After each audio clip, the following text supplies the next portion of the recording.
You guys know we're going to talk a little bit more about some of the stuff that's going on with Paramount and the Warner Brothers. And I know we're talking about the situation a lot around here, but it is literally the biggest news and entertainment business of the last, combined with the Disney Fox thing of the last decade. So here's an interesting thing. You would think that David Ellison, who the other day announced plans for HBO and HBO Max, he got out in front of public. By the way, Paramount doesn't own Warner Brothers yet, but he went out and kind of expressed some of his plans. Nothing wrong with that, by the way. Nothing wrong with that. Got up in front of the press and gave some ideas about what he's going to do with HBO. He's going to do this with HBO. I'm going to do this with HBO Max. It's going to be great. We're going to have this and this and this. Interesting thing, though, he hasn't talked to the head of HBO. A report's now come out in Variety that David Ellis of Paramount hasn't even had a conversation with Casey Bloys, the head of HBO, as he's out giving statements about what his plans are for HBO. Variety wrote the following. According to insiders, Paramount CEO, let me bring up the right screen here. According to insiders, Paramount CEO David Ellison has yet to reach out to Warner Brothers executives. That includes DeLuca, includes Pam Abdy, that includes James Gunn and Peter Safran and Casey Bloys. Has yet to reach out to any Warner Brothers executives, including Bloys, Warner Brothers TV group head Channing Dungey, and others. On Monday morning, when he finally shared some of his plans for the combined Paramount Warner Brothers, without many details, Ellison said that told analysts that he plans to give HBO autonomy even as he aims to merge HBO Max into Paramount. One HBO staffer said Ellison's statements were encouraging, but basically meaningless because we don't really have any concrete plans. We haven't heard anything. I feel like when the Netflix thing happened, Casey was one of Ted Sandros's first phone calls. And, I remember we talked about this a while ago, that as Netflix was planning to acquire Warner Brothers, Ted Sarandos had depth conversations with Mike DeLuca, Pam Abdy, James Gunn, and Casey Bloys to talk to the actual heads of the various studios, to not only kind of share with them what he was planning, but hear from them what they were doing.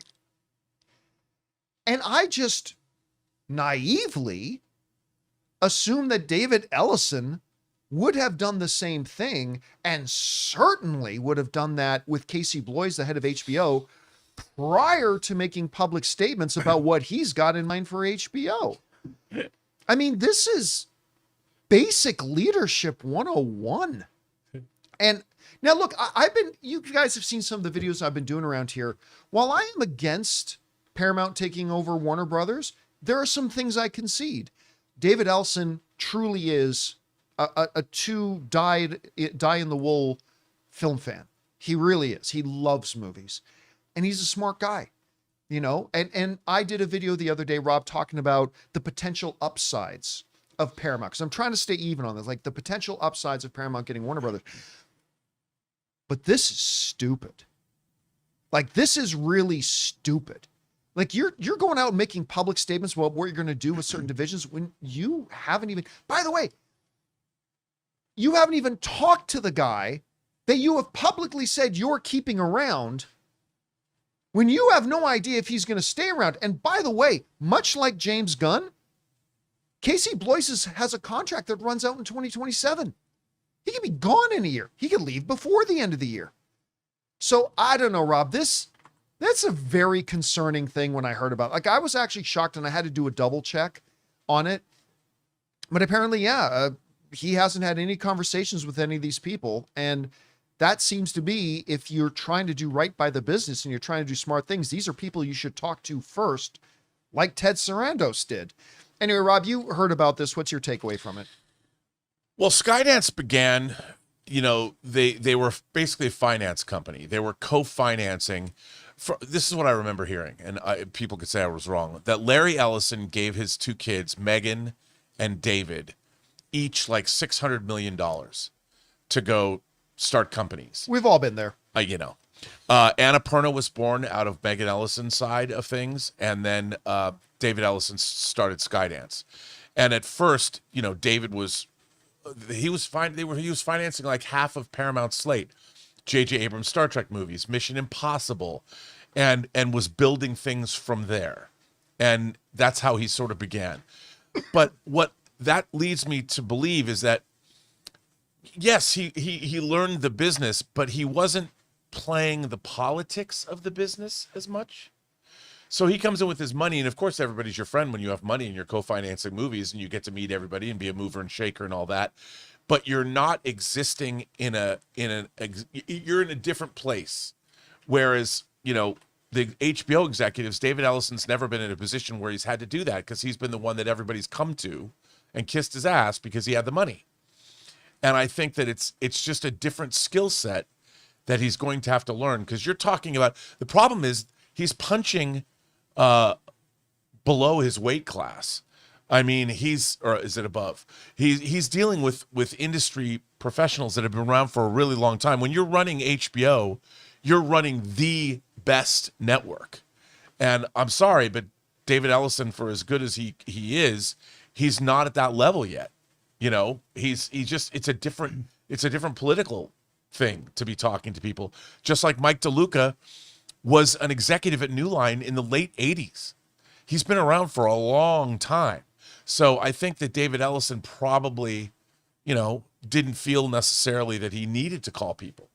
That it's just a different issue. I mean, I think that everybody's got to get on the same page, because David Ellison probably hasn't had to be on that same page because people always came to him because he had the cash. And I don't know. I must confess, I've never been a part of a $110 billion deal. Neither have I. But it would seem to me that if you were considering making a $110 billion investment into something, you might want to go and talk to the principals first. 100%. You might want to go in there and sit down with the people who actually run the thing and get a really good, clear picture of what it is and how it's operating, and what, like, you would just think it would be basic, good financial smarts to go and talk to these people. Like David Zaslav did. Like David Zaslav did. He talked to everybody. Like Ted Sarandos did. It just seems like a basic, fundamental thing you would do. Instead of just going, yeah, I think I'm just going to buy that for $110 billion. Anyway, guys, we want to take a second to thank a sponsor of today's video, Mando. Guys, the time for spring cleaning has come, and to be honest, I'm actually kind of looking forward to it this year. I've been busy clearing out the clutter in the studio here and getting my camper van ready for the next movie meetup trip, but I'm also incredibly excited to keep using my deodorant. You guys know that a while ago I started using Mando whole body deodorant, and it has been an absolute game changer for me. Whether I'm sitting under these hot studio lights for a long live stream, or I'm out on the golf course recently. Yeah, I actually just took up golf. I need something that actually works. Mando was created by a doctor and comes from the founders of Lumi. One of the things that I love about Mando is that it's safe to use anywhere. We're talking pits, feet, and even the boys downstairs. It's clinically proven to block odor for up to 72 hours, which is honestly way better than a shower with soap alone. It doesn't just mask the smell, it stops it before it starts. Right now, you can get 20% off site-wide. Head over to shopmando.com and use my exclusive code Campea. That's shopmando.com, code Campea for 20% off. Support the show and tell them I sent you. Guys, question is for you. What do you think about this? Apparently, according to insiders at Warner Brothers, and this is not coming to us from Gus's gas station moviereviews.fart, this is coming from Variety, that apparently David Ellison never talked to any of these executives. He never talked to any of the studio heads to kind of evaluate what's going on and share with them what's going on. Anyway, whatever you guys think about that, jump down into the comment section below and let us know your thoughts. Hey guys, thanks so much for watching this video. Make sure you like the video, leave a comment, and subscribe to our channel. And don't forget, we have a daily podcast called the John Campea Show podcast, available on Apple Podcasts, Spotify, or your favorite podcasting app of choice. Go and subscribe to it today so it'll be there when you need it.